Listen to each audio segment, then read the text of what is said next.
welcome back to my channel. Well, I finally got the new bearings and seals on the axles, and now I can start putting on, test fitting anyway, the disc brake kit on the rear axle. So let's get to it. Okay, so I have the axle installed, and when I initially did this, got everything all pressed in there, up against everything, seated, all that stuff. And there was this big gap between the backing plate and the axle plate. And I don't know, I couldn't have ordered the wrong seal, because not that much of it sticking out, but enough of it was sticking out that it was like this big gap here, and if I tighten down the backing plate up against that, there'd be a bow in it, and I didn't like that.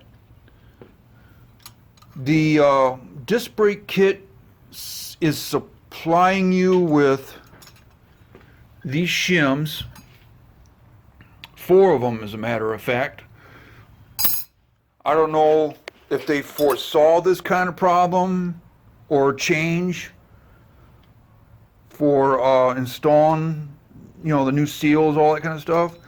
But so I took the axle back out, put it back in with this shim in, and so now that rides up against there. So that's up against there. Get this turned the right way, like so. Okay, so I'm going to put a couple of bolts in there so you can see how that fits. Because some other stuff isn't on here, you kind of run out of threads, but I can get the idea. So now that this shim is in, there's only like 1 millimeter or so of a gap now, and with the other bracketry on, I'm sure it's going to take up, so you can tighten this down properly. So that was my solution to that. Not only that, when you go to, so this, let me show you. So this plate is bucked up against here. There's still some space for this backing plate just to push hard enough and go right up against that seal nice and tight. And I think that's going to be just fine. Okay, moving forward. The diagram calls for a couple of brackets and a spacer, and also back here it's showing another spacer for on the outside of the backing plate. So now that would have had to have gotten installed ahead of all this stuff, and I was a little leery about doing that, so I didn't do it. Let's see if I made a mistake, and if I did, let's see if I can find a workaround so that those of you that are watching this don't make the same mistake I did. So let's get the spacer in the bracket. Goes on like this. Or is it going like this? Nope. Goes on like this. Alright. That goes up against there like so. And then this goes to the outside of that bracket, like this. And you got to get the 2 wider mounting holes on the top. So it goes like this. Oh, look out! Getting crazy. So that's that. I'll take 2 of the bolts and stick them in. By the way, the kit gives you 6 of these grade A T-bolts, which are 1 3/4 total length between the bottom of the T and to the end. And they're fine thread too. So we use each one of these in each one of the 3 holes mounting positions. And yeah, now we got an issue back here. So let me show you what that is. Take these out, and we're gonna have to finagle that sucker in. So I'll show you here. So I'm trying to get the back one in. So you see, we got the shock mount right here, and we got an issue with fitment. There's my lens. There we go. Trying to finagle that sucker in there. So I'm gonna have to take this apart and see if I can wiggle that in there. Try and go in there with it first a little bit. I'm gonna try and wiggle it in. Yep. Almost. Yep. Alright, hold on. Alright. Take this out.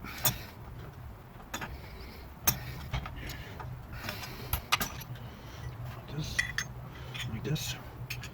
Just try sticking it in there like this. Slide it down in.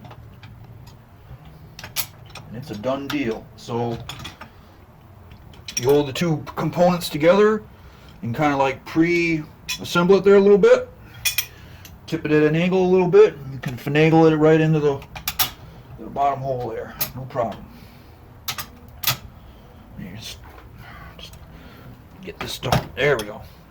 Back on there like that. It goes on there like this. Pull that bolt like that. There you go. Okay. Turn everything so it's lined up. Okay, so the kit, it only gives you 6 of these that are new to mount the brake caliper on with. And I believe they intend you to use one of the original T-nuts that held the backing plate on for the bottom hole, but seeing that this is 50 years old and it's quite inadequate compared to these grade 8 units, I'm gonna use a regular nut and bolt for this right now, but I'll be making a trip to the hardware store for another grade 8 unit. So I'm just going to put this in here for now and get this all bolted up. The kit supplies you with grade 8 washers and lock washers as well.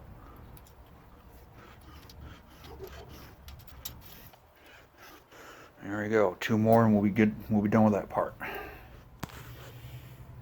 Okay, we got them snug down, but these aren't torqued all the way. I got them tightened up, just tight enough to flatten out the lock washers and make everything flat, flush, and firmly mounted. This isn't the final torque down of any of this stuff yet. I'm just doing a test fit. So, as you can see, everything's pretty flat, and there's a bit of a bow in that, but I'm not going to let that bother me. I expected that.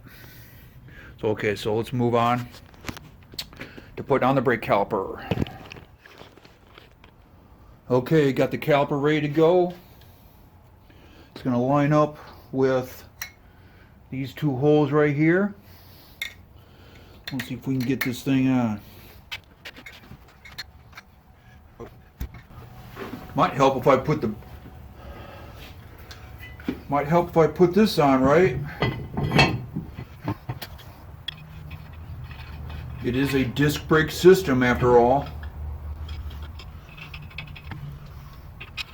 Look at that.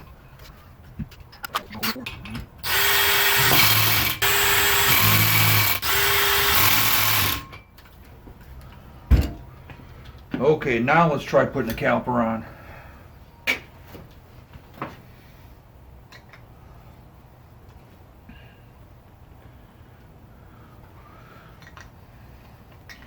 We can keep that one from flopping around.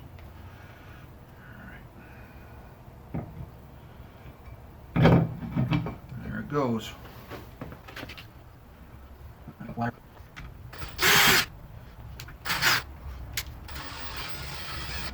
one going. Get this one down here going. Okay.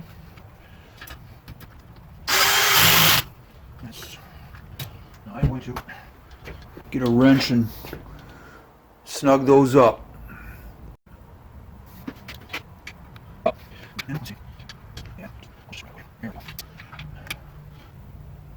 That's not torqued down, but that's pretty snug.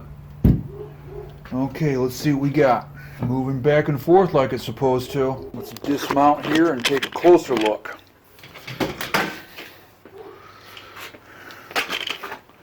And not only that, let's prop up prop this up, see if we can get this thing to spin around even. How about that?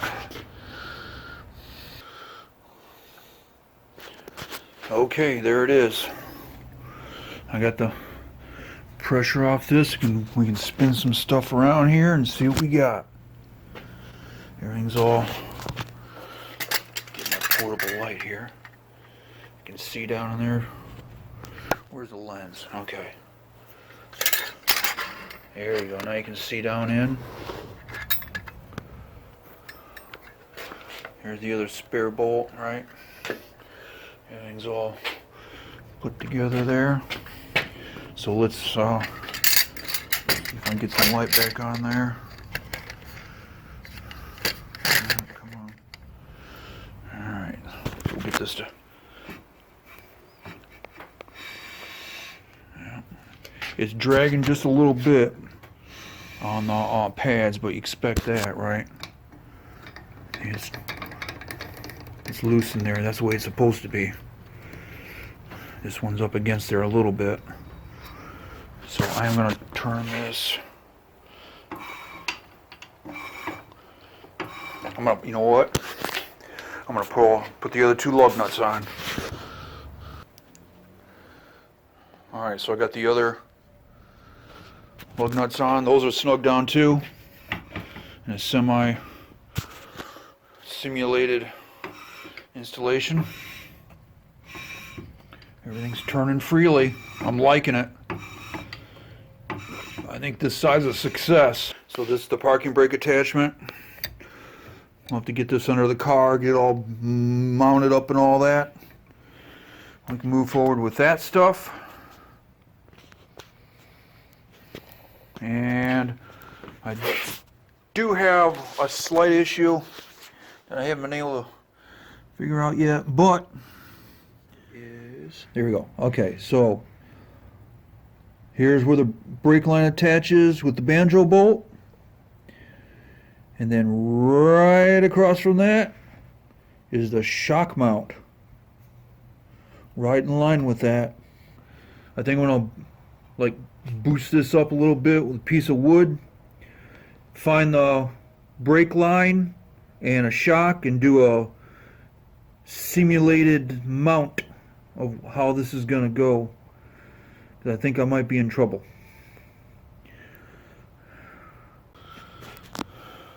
If I was to have this caliper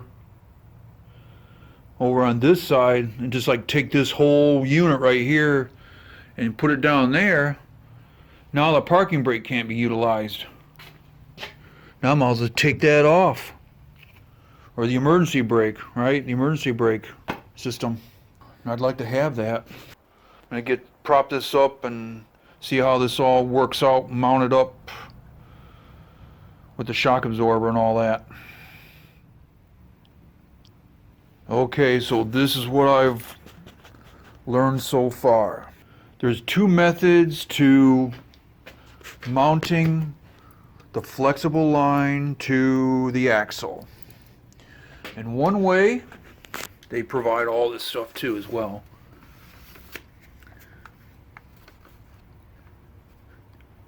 is to have they give you a strap and a clip, and you're supposed to take this thing right here and find a spot on the axle, okay, and this goes around the axle. And this device right here is being held on by the strap. Like so. You just go around here and put that where it fits for you. Okay, and then you would take your line That goes into there like so. And you put your clip in.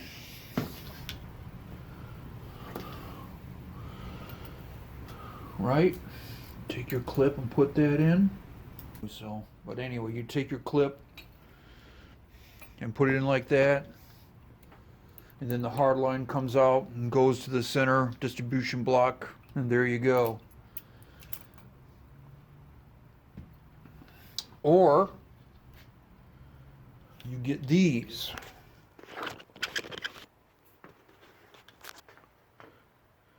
You get these devices, which are supposed to be mounted like this.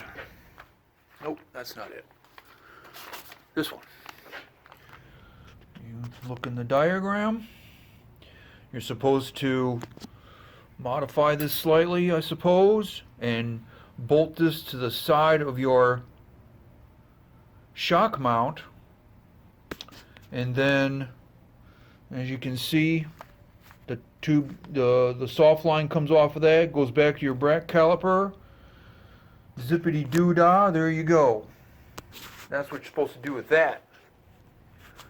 But seeing as how I got a Pontiac instead of a Chevy, this is, like I said, I've been monkeying around with this for an hour, and this is not going to work no matter what I do.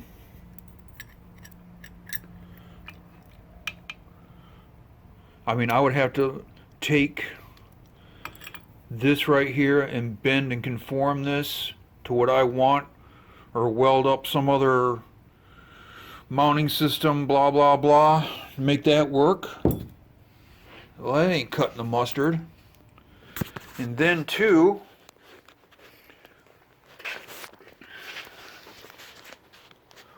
you take a look at the shock is like right here, right next to this, and I'm not sure. This, when I was testing all this out, this was my worst case scenario. This is the shock at like as close as it would possibly come, I suppose. And just looking at this, you can see the angle. You can see the angle, how this is. I don't like that. Even if I did something like this, that's kind of binding down there and rubbing up against the axle. I don't like that.